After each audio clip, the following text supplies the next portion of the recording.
Bénis ta parole dans nos cœurs, Seigneur, ce matin, et que toute la gloire te revienne. Au nom de Jésus. Amen. Oui, Dieu est dans sa parole, et Dieu est la vie. Si nous écoutons la parole que nous croyons, nous aurons la vie. Nous aurons la vie. Le chemin de l'expérience de la puissance de la résurrection de Jésus. Philippiens chapitre 3, versets 4 à 10. Moi aussi, cependant j'aurai sujet de mettre ma confiance en la chair. Si quelqu'un autre croit pouvoir se confier en la chair, je le puis bien davantage. Moi, circoncis le 8e jour de la race d'Israël, de la tribu de Benjamin, hébreu, né d'hébreu, quant à la loi pharisien, quant aux zèles, persécuteur de l'Église, irréprochable à l'égard de la justice de la loi. Mais ces choses qui étaient pour moi des gains, je les ai regardées comme une perte à cause de Christ. Et même je regarde toutes choses comme une perte à cause de l'excellence de la connaissance de Jésus-Christ mon Seigneur, pour lequel j'ai renoncé à tout, et je les regarde comme de la boue afin de gagner Christ. Et d'être trouvé en lui, non avec ma justice, celle qui vient de la loi, mais avec celle qui s'obtient par la foi en Christ. La justice qui vient de Dieu par la foi, afin de connaître Christ et la puissance de sa résurrection et la communion de ses souffrances, en devenant conforme à lui dans sa mort, pour parvenir, si je puis, à la résurrection d'entre les morts. Amen. C'est l'apôtre Paul qui s'adresse à l'église de Philippe. Et pendant qu'il écrivait cette lettre, il était en prison, enchaîné, et donc dans la souffrance, ayant perdu toute liberté. Mais dans cette position, en fait, de misère, de souffrance, l'apôtre Paul va s'adresser à l'église de Philippe et encourager cette église à se réjouir dans le Seigneur. Et il leur dit au chapitre 3, verset 1, « Au reste, mes frères, réjouissez-vous dans le Seigneur. Je ne me lasse point de vous écrire les mêmes choses, et pour vous, cela est salutaire. » Cela est salutaire pour nous, en tant qu'enfants de Dieu, de pouvoir nous réjouir dans le Seigneur. Nous avons pu comprendre la pensée de l'apôtre Paul dans Philippiens. L'essentiel de cette pensée se trouve au verset 10, comme nous l'avons relevé. Parvenir à la connaissance de la puissance de la résurrection de Jésus-Christ. Tout le cheminement spirituel de l'apôtre Paul, il le résume ici dans les premiers versets du chapitre 3, verset 1 au verset 9. Tout le cheminement. Tout son cheminement spirituel, toute sa vie spirituelle depuis sa conversion, tous les acquis, même avant que sa conversion, tous les acquis, Paul les expose ici. Mais il dit, tous ces cheminements-là, ce que lui, l'apôtre Paul, veut atteindre, c'est de connaître Christ et la puissance de sa résurrection et la communion de ses souffrances. Quand on parle de l'apôtre Paul, pour nous, c'est le passé, c'est vrai. On ne se rend pas compte. Mais Paul, c'est un grand monsieur. Intellectuellement posé, spirituellement posé. Il avait de l'importance dans le judaïsme. Il a connu le Seigneur miraculeusement, par révélation, alors qu'il était persécuteur de l'Église. Mais Paul dit, alors que nous savons ce que Paul a fait, nous savons ses missions, nous savons ce que Dieu a fait au travers de sa vie, Paul dit qu'il court toujours. Il court toujours. Il n'est pas encore arrivé. Il veut saisir quelque chose. Il veut avancer. Il veut évoluer. Il veut atteindre un certain niveau. Et il dit, si je puis à la résurrection. C'est-à-dire, il veut connaître la puissance de la résurrection, mais en fait, ce qu'il veut, c'est qu'à la fin, que lui aussi soit ressuscité. Alléluia. Cela veut dire quoi? Ça veut dire, on peut bien commencer avec Dieu. On peut avoir quelques gloires, mais on peut ne pas bien terminer. Ah oui. On peut ne pas bien terminer. C'est pour cela, quand nous lisons le texte, nous nous rendons compte que notre pensée, c'est la pensée de Paul, parce qu'il ne faut pas prendre le verset et le développer autrement. Quand on lit le texte, on se rend compte que notre texte part du chapitre 3, verset 1er au chapitre 4, verset 1. Au chapitre 3, verset 1, il dit « Au reste, mes frères, réjouissez-vous dans le Seigneur. Je ne me lasse point de vous écrire les mêmes choses et pour vous cela est salutaire. » Au chapitre 4, verset 1, il est dit « C'est pourquoi, mes bien-aimés et très chers frères, vous qui êtes ma joie et ma couronne, demeurez ainsi fermes dans le Seigneur, mes bien-aimés. » Nous avons, au cours de la semaine, superposé ces deux versets et nous avons conclu pour dire ceci. La manifestation de la puissance de la résurrection de Jésus-Christ a une seule retombée pour l'enfant de Dieu. A une retombée essentielle. Pouvoir se réjouir dans le Seigneur et demeurer ferme jusqu'au bout. Il ne s'agit pas d'avoir quelques guérisons. Il ne s'agit pas d'avoir quelques grâces. Il ne s'agit pas d'avoir quelques privilèges. Il ne s'agit pas d'avoir quelques protections. Mais il s'agit de pouvoir se réjouir dans le Seigneur et de pouvoir terminer la course avec le Seigneur. C'est cela la pensée de l'apôtre Paul.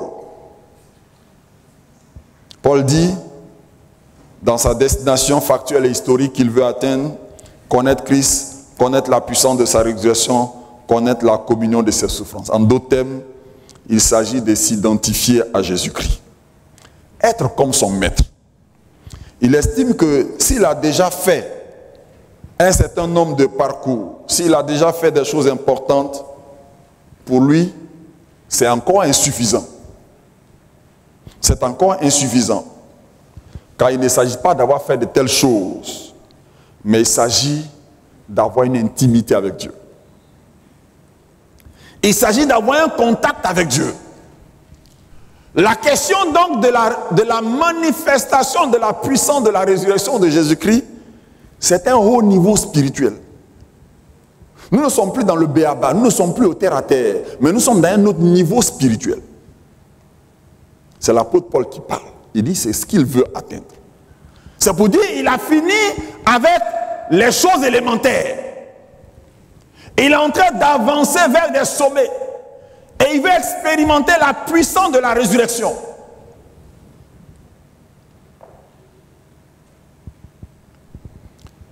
Il s'agit pour l'apôtre Paul de montrer au monde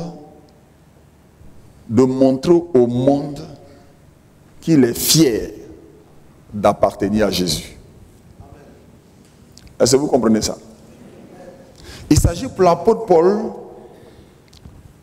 de montrer qu'il est fier d'appartenir à Jésus, qu'il n'a pas honte de suivre Jésus, même s'il est encore dans les chaînes. Il montre au monde que lui, Paul, sa joie ne dépend pas de la poche qui est remplie. Sa joie ne dépend pas du confort dans lequel il se trouve.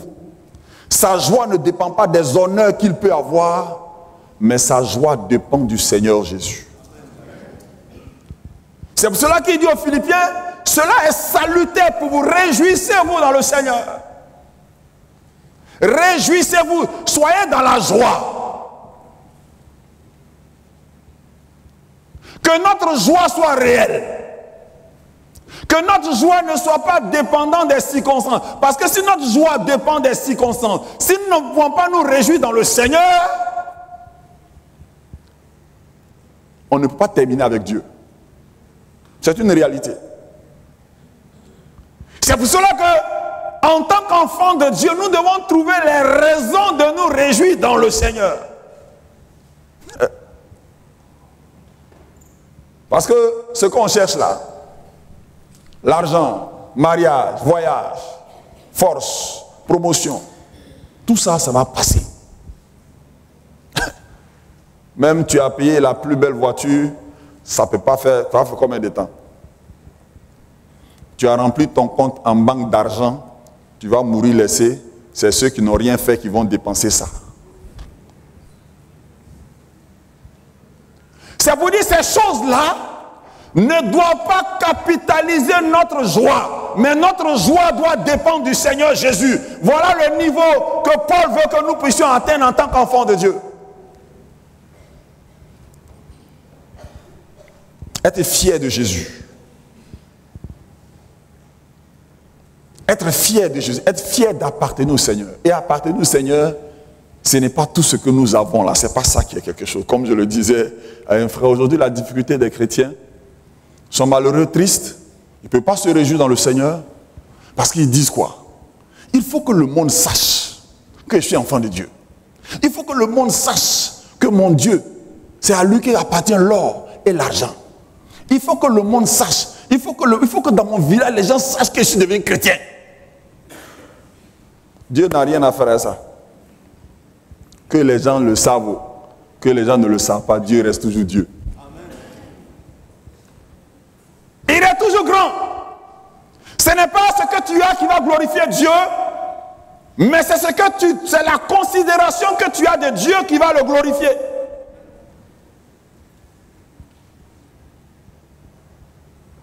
Et ça perturbe notre foi. Ça fait que notre foi devient une foi alimentaire. Est-ce que vous me comprenez? Une foi alimentaire, une foi pour manger, une foi de consommation. Or, la foi dont l'apôtre Paul parle ici, c'est une foi de haut niveau.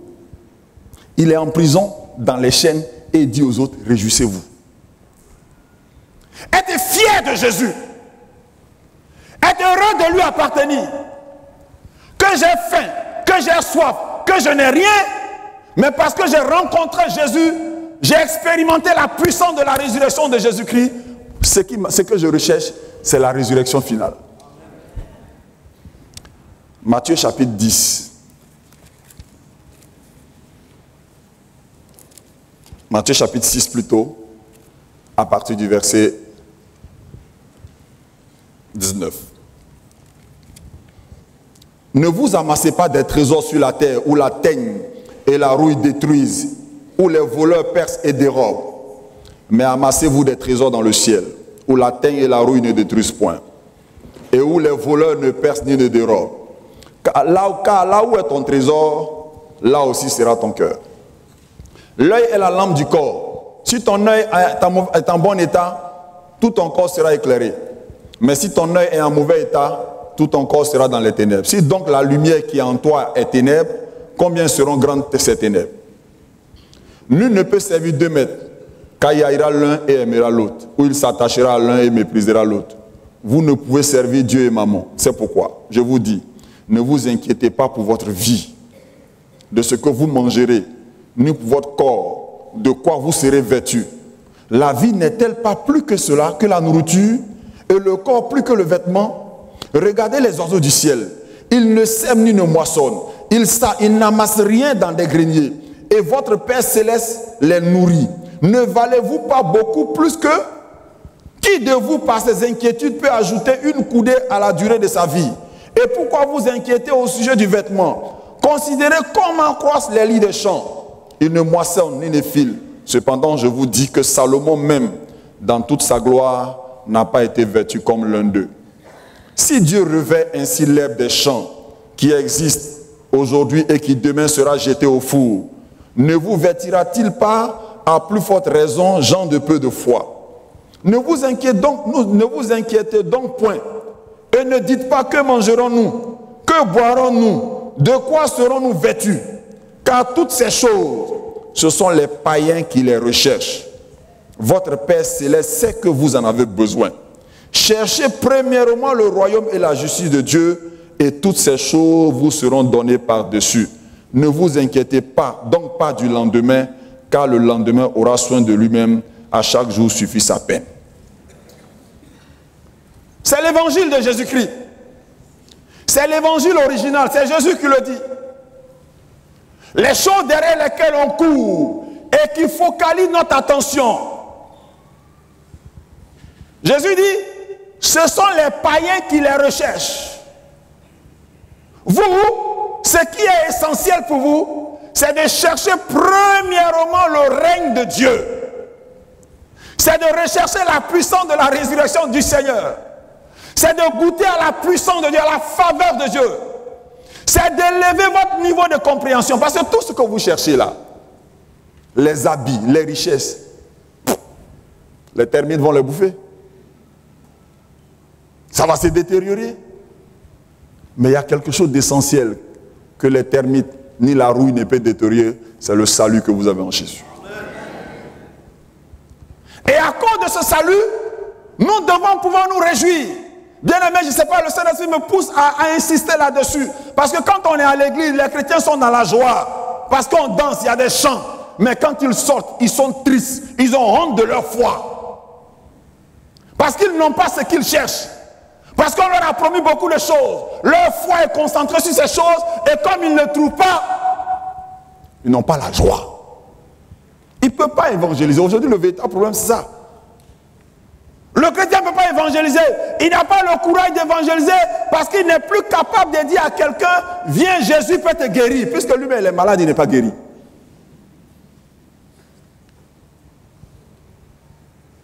Il n'est plus capable de parler du Seigneur parce qu'il n'a pas la joie. Il est encore dépendant de ces choses matérielles. Ça veut dire qu'il est au même niveau que le païen. Quel message il peut adresser? Or, l'apôtre Paul dit, nous avons besoin d'élever notre niveau de compréhension des choses de Dieu. Et de chercher premièrement le royaume des cieux et sa justice. En d'autres termes, Paul est en train de dire, quand on lit Philippiens, nous devons montrer en tant qu'enfants de Dieu, à partir de cette fête de Pâques, il faut montrer à vos voisins, à vos parents, que vous n'êtes pas de ce monde. Nous ne sommes pas de ce monde. Nous sommes des étrangers sur la terre. Nous sommes de passage. Et parce que nous sommes de ce passage, on ne s'embarrasse pas des affaires du monde. Tout ce que nous cherchons là, c'est en attendant. J'ai besoin d'une voiture, c'est en attendant. J'ai besoin d'un avion, c'est en attendant. J'ai besoin d'un habit, d'une maison, de quelques richesses, c'est en attendant. Malheureusement, les chrétiens font de ces choses-là une fin en soi. Une fin en soi. Et on est déçu parce que Dieu n'exaucera pas toutes nos envies. On est désillusionné parce que ce qu'on a cru, ce qu'on a entendu, on ne le voit pas. Alors on n'a plus foi. Et aujourd'hui, un pied dedans, un pied dehors. Un peu de païens, un peu de chrétiens, un peu de démons, un peu de Saint-Esprit. Il n'y a pas un réel engagement. Parce qu'on est encore attaché à ce monde.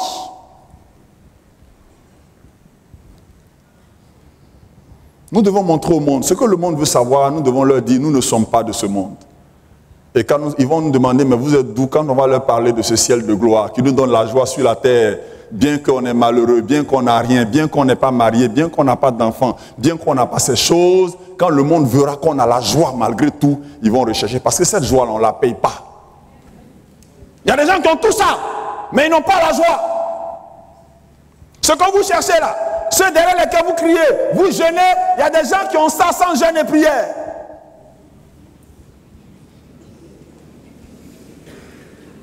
Sans révélation. C'est un non-événement pour eux. Bien aimé, j'insiste là-dessus. Je ne sais pas, je vais avancer, mais le Saint-Esprit me dit d'insister là-dessus. J'insiste là-dessus. Nous sommes des chrétiens. Si nous parlons aujourd'hui de Pâques, c'est parce que Christ est mort. Mais Christ n'est pas mort pour que nous soyons dans la boue. Christ n'est pas ressuscité pour qu'on soit en train de courir après les bonbons glacés. Mais c'est pour nous amener à un autre niveau. Les dieux, les prophètes qui n'ont pas connu la résurrection, ils proposent ces choses au monde. C'est pour cela que vous allez voir aujourd'hui les francs-maçons, les mystiques, qu'est-ce qu'ils proposent? Tu viens chez nous, on te donne de la promotion. Tu viens chez nous, on te donne le réseau. Tu viens chez nous, tu vas faire des études à Harvard. Parce que c'est ce qu'il peut donner. Mais ton Dieu donne au-delà de ça. Et plusieurs frères ont fait naufrage par rapport à la foi parce qu'on leur a proposé ces choses. Parce qu'ils n'ont pas la joie d'être enfants de Dieu. Le Christ est ressuscité. L'expérience de la résurrection de Jésus-Christ, la retombée que nous devons rechercher, c'est d'avoir cette joie d'être enfant de Dieu. Amen.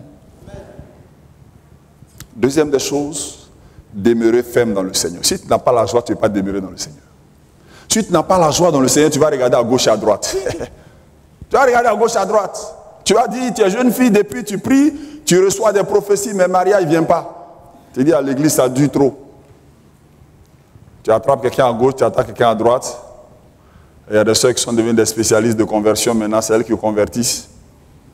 Et la stratégie aujourd'hui, de nos soeurs, c'est-à-dire, si elle envoie directement à l'église, Assemblée de Dieu, on va voir. Donc elle envoie dans un ministère, on le baptise dans le ministère, et puis après on vient du pasteur. Il y a un frère, il aime le Seigneur, il est dans un ministère. Pasteur, on veut se marier. Et ça va très vite. Les chrétiens n'arrivent pas à se démarquer. Vous savez, au siège, on a une grande salle. On fait la location de mariage, pour les mariages, tout ça. On vient d'assister à 2 scènes qui vont nous amener à prendre une décision. C'est-à-dire on risque de ne plus célébrer des mariages, même des chrétiens, au siège. Le premier mariage, qu'est-ce qui s'est passé? Assemblée de Dieu. Ils ont attendu le départ du pasteur. Le pasteur était là, ils ont célébré le mariage, ils ont fait tout. Mais ils ont attendu, dès que le pasteur est parti, la salle est devenue une boîte de nuit. Ils n'ont même pas craint qu'ils sont au siège de l'Assemblée de Dieu. Ils ont sorti tous les casiers de guine, de quoi qu'ils avaient cachés. Tout est sorti. La musique païenne est sortie. Si vous arriviez, le président a fait des photos, c'était le désordre. Et dit que c'est des chrétiens. On s'est dit, bon, on a donné des consignes, on a fait signer des engagements. Et hier, je suis rentré tout malheureux parce qu'après la journée, j'ai fait un tour ici. Et puis, il savait qu'il y a un mariage qui devait s'organiser. J'ai fait un tour là pour voir, j'arrive. C'est la désolation. Là, cette fois-ci, c'est un couple d'une autre église qui est venu louer la salle.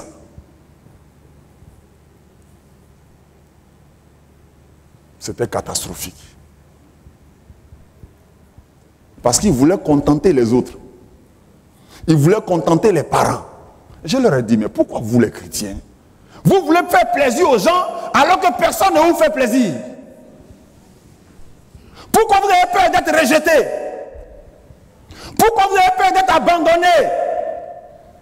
Pourquoi vous avez peur qu'on vous critique? Vous voulez faire plaisir à tout le monde. Alors, c'est un mariage, on a des parents convertis, alors pour les satisfaire, il faut même Mickey, il faut envoyer bien, il faut envoyer ceci. Tu cherches quoi? Quelle est ton identité? C'est malheureux. Mais voilà le cœur. Il n'est pas fier d'être chrétien. Il n'est pas fier, il ne peut pas afficher sa foi. Il ne peut pas dire, à mon mariage, voilà ce qu'on fait, voilà ce qu'on ne fait pas. Si tu veux, tu viens. Si tu ne veux pas, tu ne viens pas. Il n'est pas capable de le dire. Il n'a même pas le courage de choisir un modérateur chrétien. Il va prendre un DJ. Et les premières heures, pendant qu'on est dans la partie spirituelle, on fait passer les musiques chrétiennes. Mais dès qu'à un certain moment, on est dans le coupé décalé. Je leur ai dit, ça fait honte. Ça fait honte. Que les chrétiens ne soient pas en mesure de s'affirmer, de s'afficher, parce qu'on n'est pas fier de notre position. Moi, je suis fier d'être chrétien. Je suis fier d'être chrétien. Il y a des choses que je ne négocie pas. Apprends-nous à laisser. Il y a des choses qu'on négocie, mais des choses qu'on ne négocie pas. Parce que je sais que je suis de passage sur la terre. Ma nouvelle patrie, c'est dans le royaume des cieux. Est-ce que ta nouvelle patrie, c'est le royaume des cieux? Les chrétiens se comportent comme s'ils vont s'installer sur la terre. Quand Quand il cherche la puissance de la résurrection de Jésus-Christ, c'est pour s'installer sur la terre. Mais l'apôtre Paul dit, quand lui cherche la puissance de la résurrection de Jésus-Christ, c'est pas pour s'installer, mais c'est pour parvenir plus tard à la résurrection d'entre les morts. Il s'agit de commencer et de terminer avec le Seigneur. Dans le psaume 23, du verset 1 au verset 6, le psalmiste dit ceci: L'Éternel est mon berger, je ne manquerai de rien. Il me fait reposer dans de verts pâturages, il me dirige près des eaux paisibles. Il restaure mon âme, il me conduit dans les sentiers de la justice à cause de son nom. Quand je marche dans la vallée de l'ombre de la mort, je ne crains aucun mal, car tu es avec moi. Ta houlette et ton bâton me rassurent. Tu dresses devant moi une table en face de mes adversaires. Tu indules ma tête et ma coupe déborde. Verset 6, oui, le bonheur et la grâce m'accompagneront tous les jours de ma vie.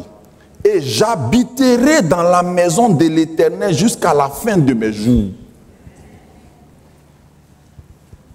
Habiter dans la maison de l'Éternel jusqu'à la fin de mes jours. C'est-à-dire, j'ai commencé avec Jésus, je veux terminer avec Jésus.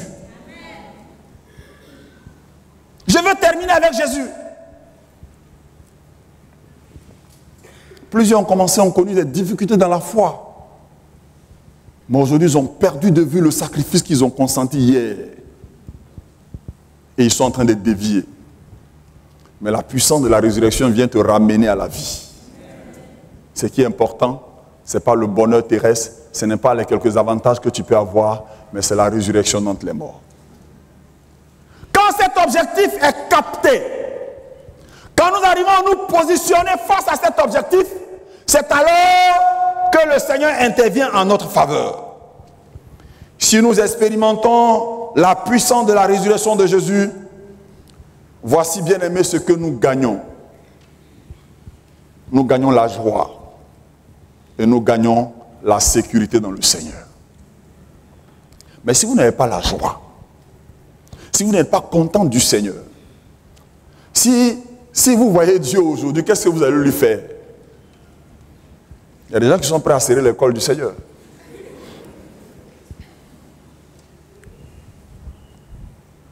Plusieurs pêchent par rébellion parce qu'ils sont fâchés. Comme depuis j'ai pris Dieu n'exauce pas, j'ai fait ce que je veux. Mais le Seigneur veut que nous puissions expérimenter cette puissance qui nous donne la joie. Ce qu'il faut faire pour avoir cette expérience, c'est de croire, nous l'avons dit, croire en Jésus, accepter. Et puis deuxièmement, saisir la vie. Puisque la vie est déjà acquise, nous y croyons, mais c'est un peu loin de nous. Nous avons besoin de saisir, et le Seigneur nous demande de saisir. Ça veut dire que nous devons accepter de nous battre. Nous ne devons pas nous laisser faire, nous devons rester fermes. Il ne faut pas se laisser faire, la vie chrétienne n'est pas facile. Celui qui vous dit venez à Jésus, vos problèmes sont résolus, fuyez-le. Celui qui vous dit venez à Jésus, vous n'allez plus souffrir, fuyez-le. Il est dangereux, parce que ce n'est pas le message de l'évangile. Paul dit, je veux connaître Christ, la puissance de sa résurrection et la communion de ses souffrances. Vous connaissez la souffrance de Jésus? Connaissez les douleurs de Jésus? Mais Paul dit, il veut avoir une communion avec les souffrances de Jésus. Ça veut dire que la puissance, la connaissance de la puissance de la résurrection de Jésus est encadrée par deux autres connaissances qui sont importantes. La connaissance du Christ à gauche, la connaissance de la communion de la souffrance, des souffrances de Christ à droite. Saisir la vie. Saisir la vie. Il s'agit, pour saisir cette vie, d'avoir foi, d'avoir confiance en Dieu et d'être dans une certaine fermeté, de se décider. Si tu crois que Jésus est ressuscité d'entre les morts, ce matin, tu dois prendre une décision. Une décision ferme. C'est de dire, Jésus, mon pied, ton pied. C'est de prendre une décision pour dire, à partir de maintenant, quoi qu'il arrive, quoi qu'il m'arrive, Seigneur, je m'engage avec toi. C'est une décision qu'il faut prendre. Comment arriver à cette foi? Comment arriver à cette fermeté? Comment tenir? L'apôtre Paul nous donne le chemin. Il lui montre le chemin, et c'est ce chemin que je vais relever en 2 points. Philippiens chapitre 3. Le premier pas à franchir, c'est d'accepter de mourir à notre ancienne vie. La Bible dit, si le grain de blé ne meurt, il ne peut porter de fruits. Il s'agit d'accepter de mourir à notre ancienne vie. Paul dit aux Philippiens au chapitre 3, verset 7, « Mais ces choses qui étaient pour moi des gains, je les ai regardées comme une perte à cause de Christ. » Paul avait des avantages, il avait des privilèges, il avait des honneurs, il était membre du Sanhédrin. Mais pour Christ, il a accepté de renoncer à tout ça, de perdre tout ça, de perdre ses honneurs. Bien-aimés, si nous tenons aux gloires de ce monde, à ses honneurs et à ses plaisirs, nous ne saurons que faire de la puissance de la résurrection de Jésus-Christ. Ce que le Seigneur nous demande comme premier pas à franchir, c'est un renoncement à tout. Renoncement au plaisir de la chair. La chair qui est là à ses désirs, c'est normal. Mais nous devons pouvoir dire non.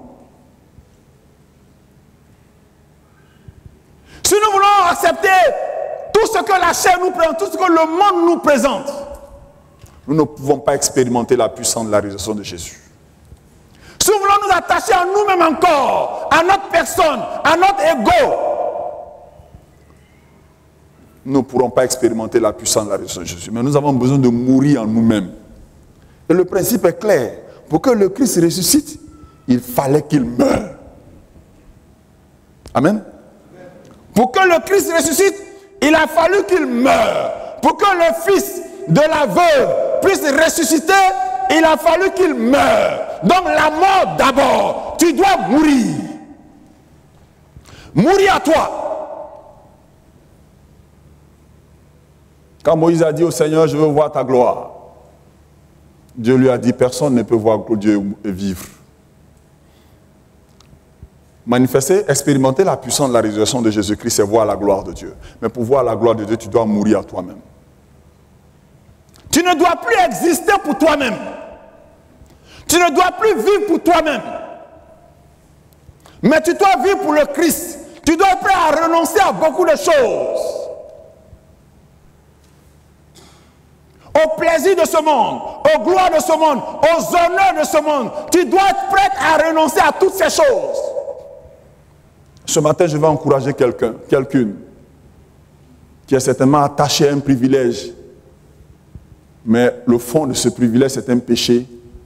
Le Seigneur te demande ce matin de faire le pas de franchissement. Je me souviens encore de cette sœur qui était la deuxième maîtresse, enfin, le deuxième bureau d'un banquier qui lui avait loué une villa. Elle avait tout.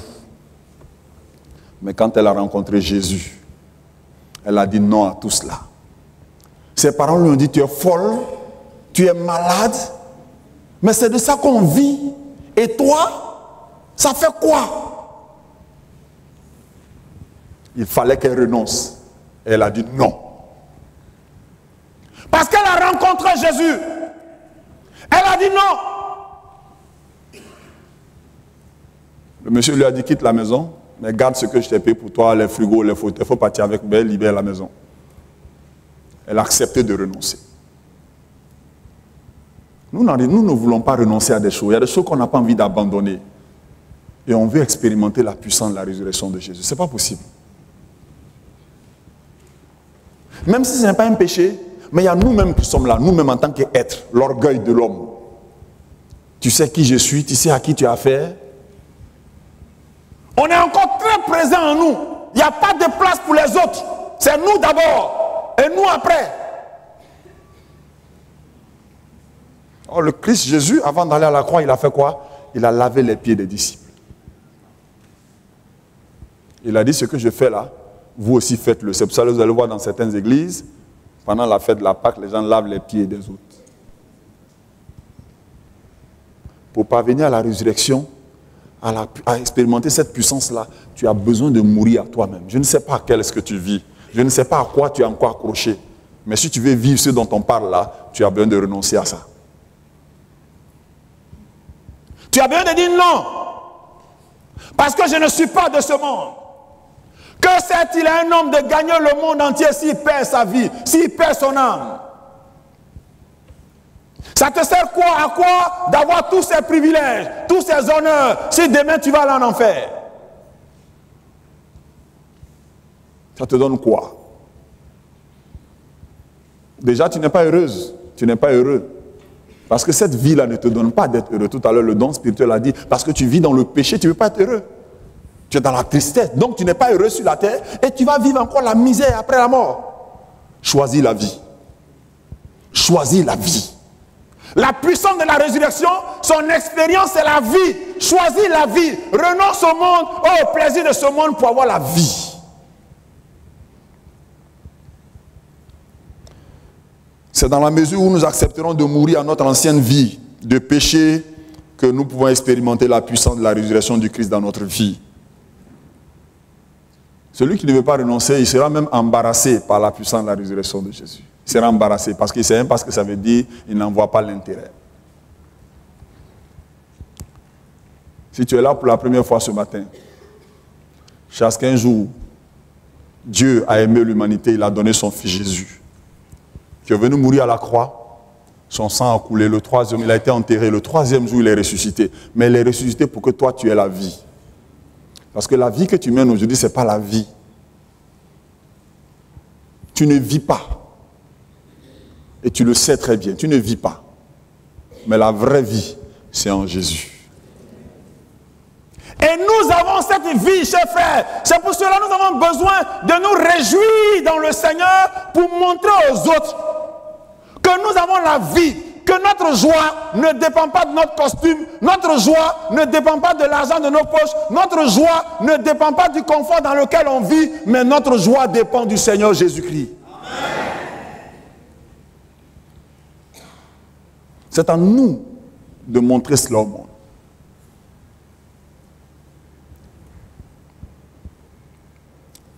Deuxième pas à franchir, c'est la confiance que nous devons avoir dans la grâce de Dieu. Philippiens chapitre 3, verset 9. Paul dit, on va prendre la dernière partie du verset 8, il dit, afin de gagner Christ et d'être trouvé en lui, non avec ma justice, celle qui vient de la loi, mais avec celle qui s'obtient par la foi en Christ, la justice qui vient de Dieu par la foi.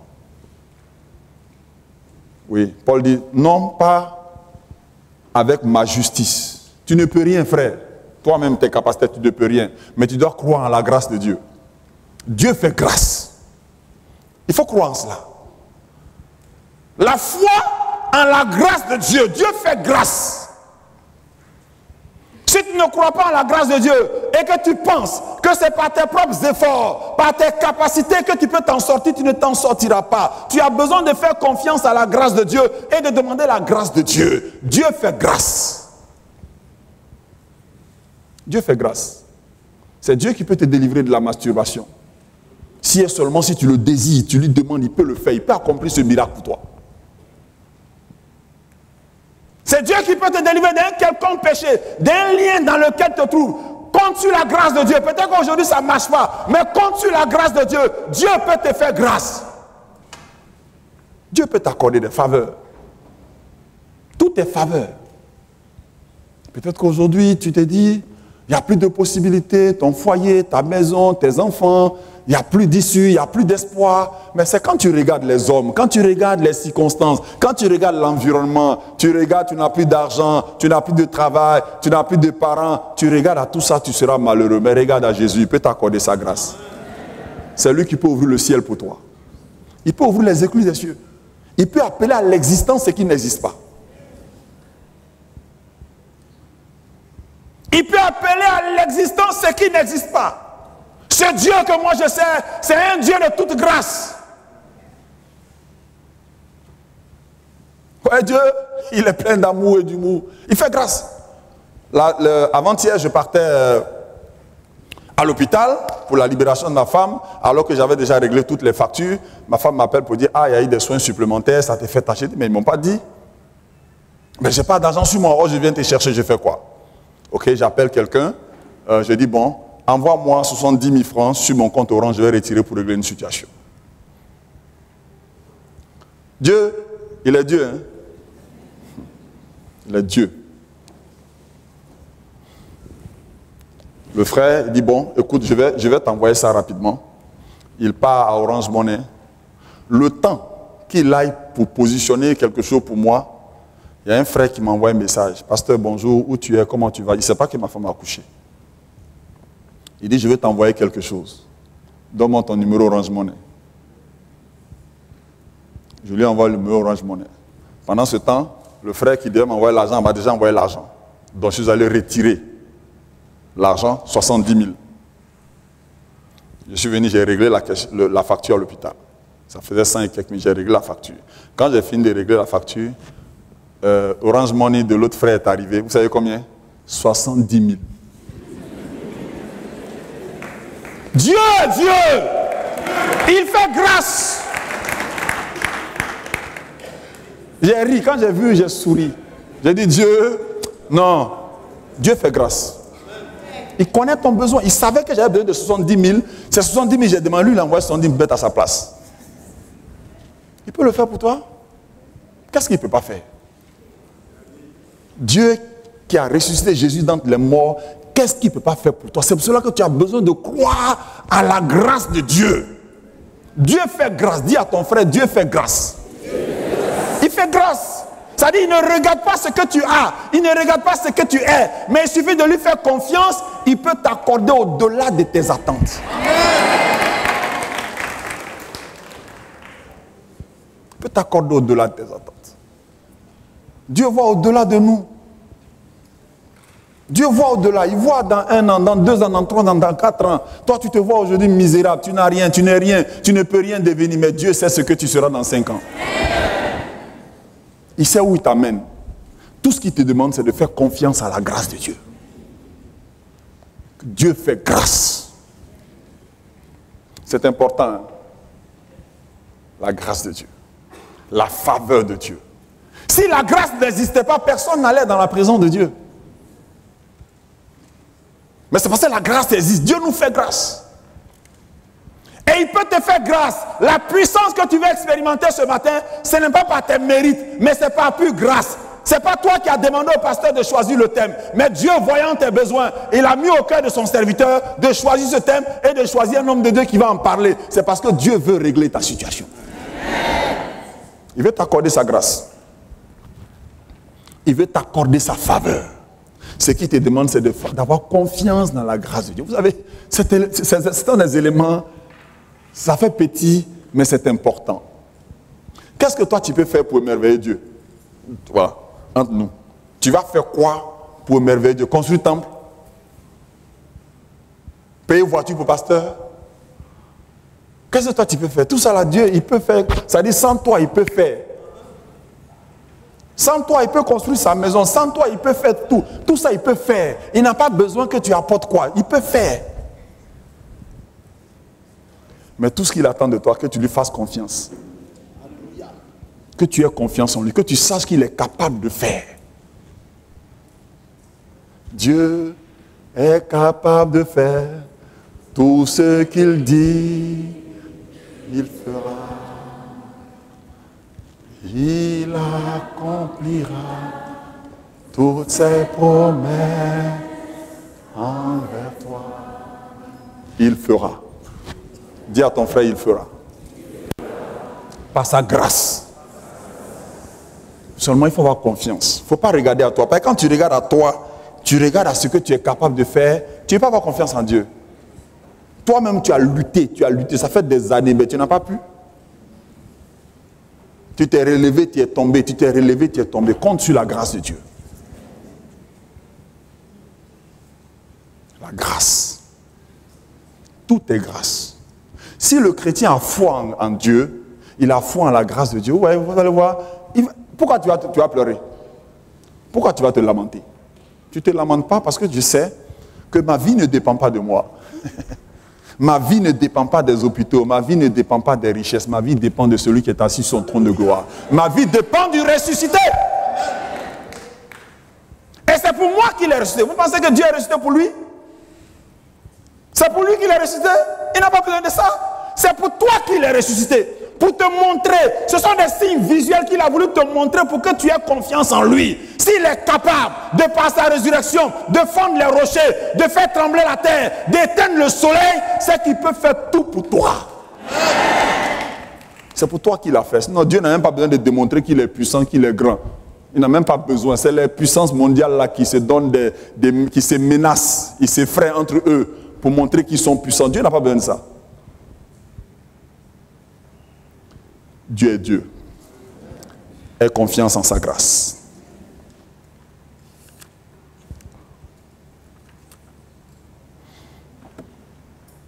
Enfin, tu as besoin simplement de retenir l'autre nom de Jésus.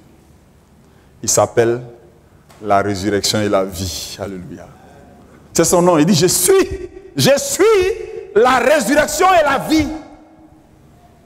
Je suis la résurrection et la vie. Bien-aimés frères, pendant que je suis en train de parler, si tu crois en ce que je dis, tu verras ce qui est mort en toi se transformer en vie. Tu verras ce qui a séché autour de toi devenir vie. Je vous ai dit, je ne suis pas en train de vous présenter un homme de Dieu puissant. Je n'en suis pas un, mais je vous parle du Dieu puissant, vrai et fort. Ce Dieu puissant-là, c'est ton Dieu. Son autre nom, il dit, je suis la résurrection et la vie. Voilà le cœur de la pensée de l'apôtre Paul et le cœur de ce que Dieu veut pour nous en cette période de Pâques. Que nous puissions lui faire confiance. Que nous puissions lui faire confiance. Dieu est capable de changer ton mari, tu sais. Nous avons entendu le témoignage d'un couple. La femme est chrétienne, le monsieur n'est pas chrétien. 11 ans de vie, le monsieur bat sa femme. Il fait tout. C'est un cadre. Il a deuxième bureau, troisième bureau. La sœur en Christ est malheureuse, toujours dans jeûne et prière. Elle a failli même divorcer. Mais les pasteurs lui ont dit non, ne divorce pas. Reste, prie ton Dieu. Dieu peut changer ton mari. Elle dit non, non, lui là, Dieu ne peut pas le changer. Dieu peut le changer. Vous savez ce que Dieu va faire? Le monsieur vient inscrire son fils à l'université d'Abidjan. Ils sont à l'intérieur. Il accompagne son fils à la scolarité. Ils ont fait les chemises. Et puis il était dans le rang. Il a déposé la chemise de son fils. Et puis après, son fils devait passer pour qu'on puisse vérifier les dossiers et puis l'inscrire. Et c'est en ce moment précis. Personne, on ne sait pas ce qui s'est passé. Mais en ce moment précis, au moins, il devait prendre son dossier pour donner. Le dossier a disparu sur la table.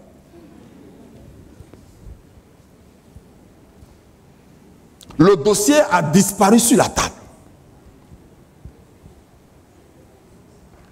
Le monsieur dit, mais où est le dossier? Il dit, mais c'était là. Tout le monde dit, non, mais c'était là, c'est parce qu'il est venu, personne n'est venu. Le dossier est parti où?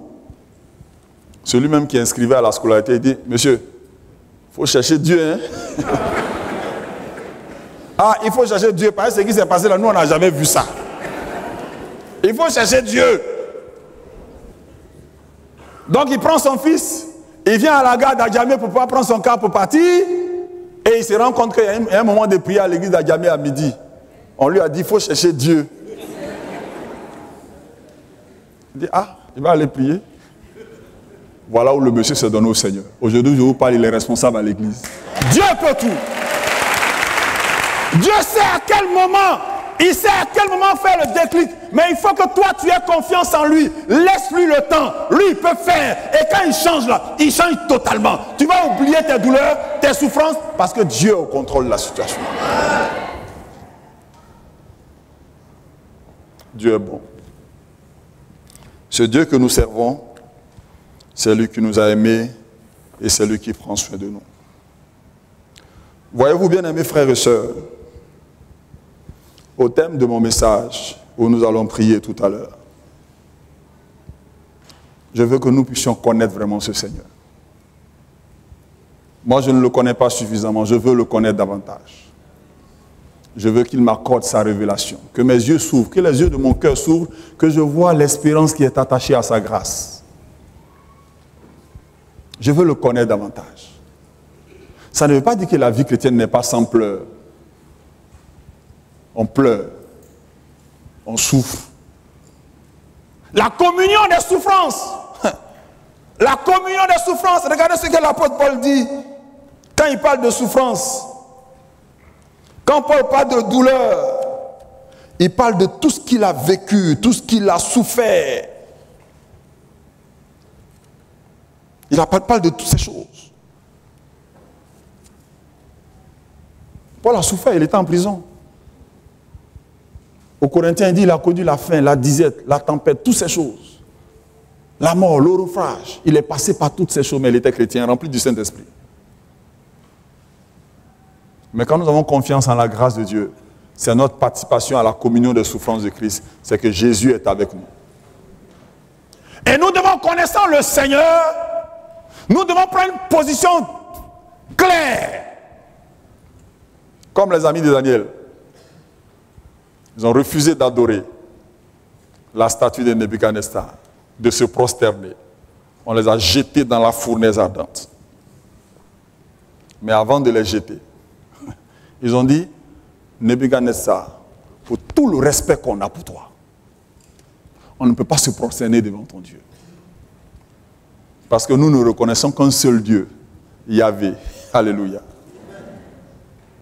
Nous savons que notre Dieu nous délivrera parce qu'on les avait déjà menacés. Si vous ne continuez d'adorer, on va vous jeter dans la fournaise. Il dit, chauffez la fournaise 7 fois. Il dit, nous savons que notre Dieu va nous délivrer.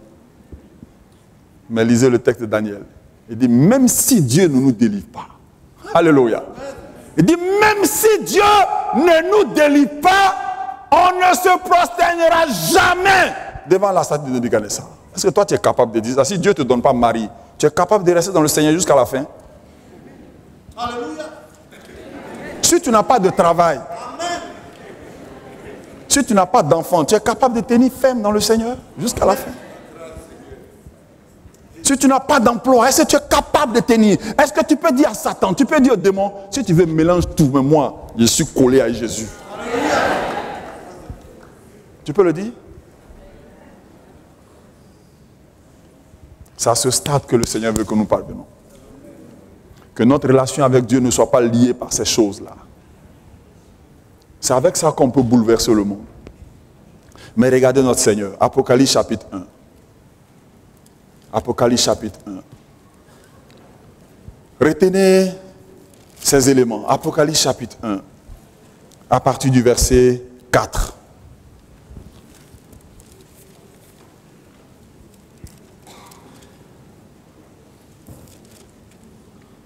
Il a dit ceci. Jean, aux 7 églises qui sont en Asie, que la grâce et la paix vous soient données de la part de celui qui est, qui était et qui vient, et de la part des 7 esprits qui sont devant son trône, et de la part de Jésus-Christ, le témoin fidèle, le premier-né des morts, et le prince des rois de la terre.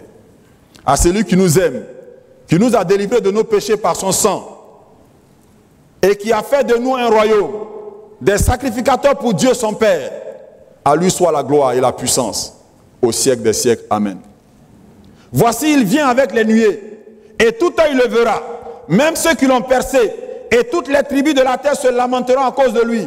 Oui. Amen. Je suis l'alpha et l'oméga, dit le Seigneur, Dieu, celui qui est, qui était et qui vient, le Tout-Puissant. Moi, Jean, votre frère, et qui est part avec vous à la tribulation. Vous voyez, Jean dit, qui est part avec vous à la tribulation.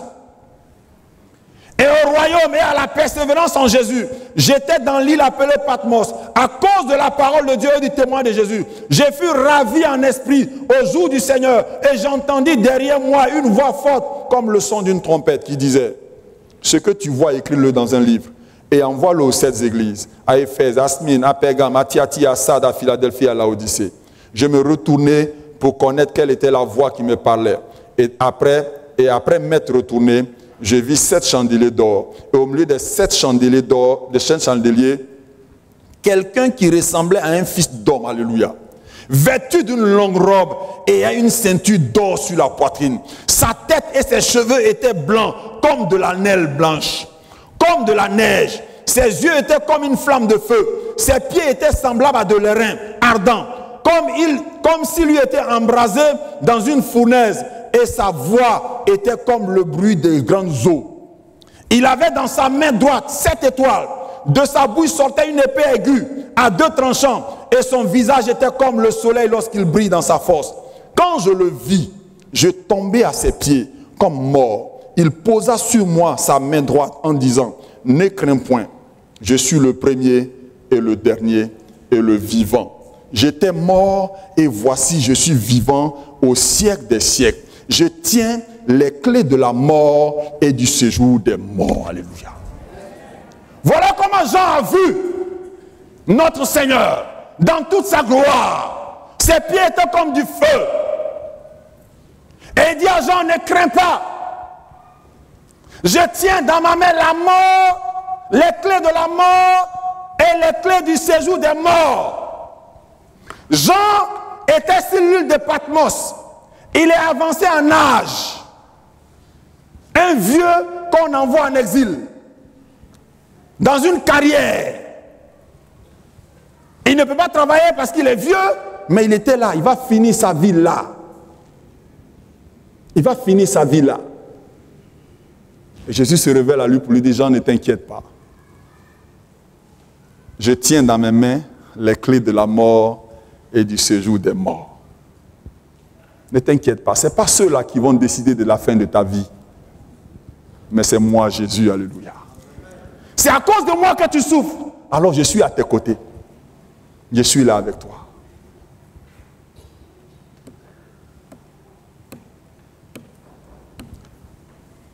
Nous allons prier.